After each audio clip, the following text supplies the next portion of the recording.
Hi, welcome to the Forest Gold podcast. Today's blog is called How Perceptions of Danger Can Change After Making Fire with 4-Year-Olds.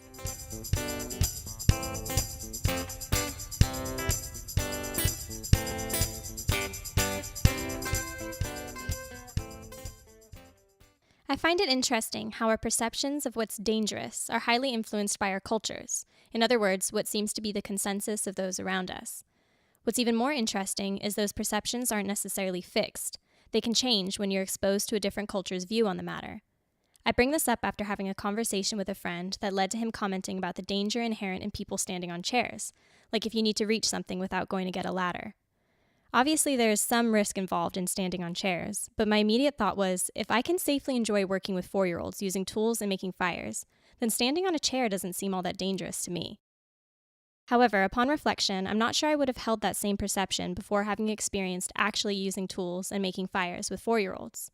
I think it's entirely possible my induction into the culture of forest school has influenced my perception of danger and risk. Over the past few weeks, I've been working with a group of 4-year-olds on building fires. These children go to a nature school 3 days a week where they spend a mixture of their time both indoors and outdoors. They usually spend their mornings outside in a forest, immersed in a style of learning that I would liken to my experience with forest school. There are a few resources set up, like a swing and a mud kitchen, but the children are very much encouraged to play and explore their own interests. I've been tagging along for these outdoor morning sessions 1 day a week since September. About 3 weeks ago, we brought out a Kelly kettle for the first time this school year, and it's been great to see the group's relationship to fire building develop and evolve.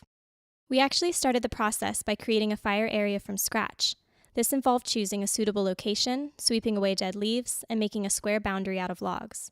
Then we needed to collect fuel, like sticks and birch bark, to prepare for our fire. We adults initiated this, but the children's curiosity about what we were doing soon turned into their wholehearted involvement. Once we had everything we needed, we all gathered around our fire area. That's when I asked the question, what do you think we need to do to keep ourselves safe when there's a fire? The discussion that followed resulted in group agreements mainly suggested by the children, with some guidance from me. Only the person tending the fire would be inside the square. Others may enter the square only if they are invited by the fire tender. If someone wants to get to the other side of the square, they should walk around rather than through it. And movement near the fire area should be slow and calm. I demonstrated one method of preparing a fire for the small bowl that the Kelly kettle would rest on by putting bigger sticks on the bottom and smaller sticks at the top. We talked about how to tell size differences between different sticks, and the children came up with names to help them remember. Rat tails were the thicker sticks, and mouse tails were the smaller twigs. Then they all took turns helping to build our stack of sticks. Next, I showed them how to light it with a spark made from a fire striker. It lit straight away and burned really well, a credit to our careful preparation. So I set the kettle on top of our small fire to let it boil. The children loved watching the flames flicker, and each took a turn to add more sticks through the top of the chimney hole. Soon we had boiling water to make tea and hot chocolate. We've repeated this process for 3 weeks now, and we're already at the point where the children need little direction from us. They know what sticks we need and how to set them up.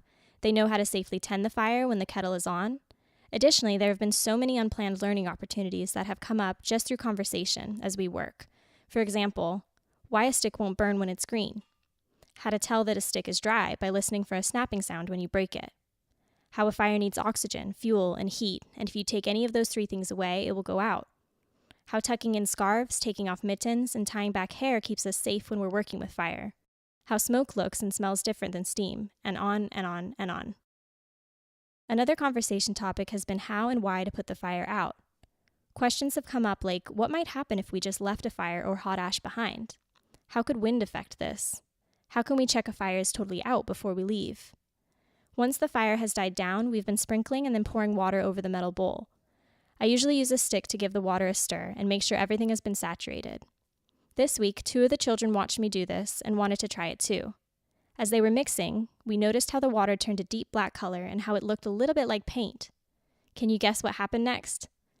As the children started using sticks to smear the charcoal mixture onto nearby stones, they grew more and more excited as they realized that it actually worked like paint. So for all the risks inherent in making fires, I certainly wouldn't call it a dangerous activity as long as appropriate measures are put into place to manage it well. The reason for this could be because, as Bob Sharp states in Risk in Outdoor Education, the extent of risk depends in part on how competent a person is in dealing with the hazard. It is a function of how a person sees or feels the situation and combines both environmental and human factors.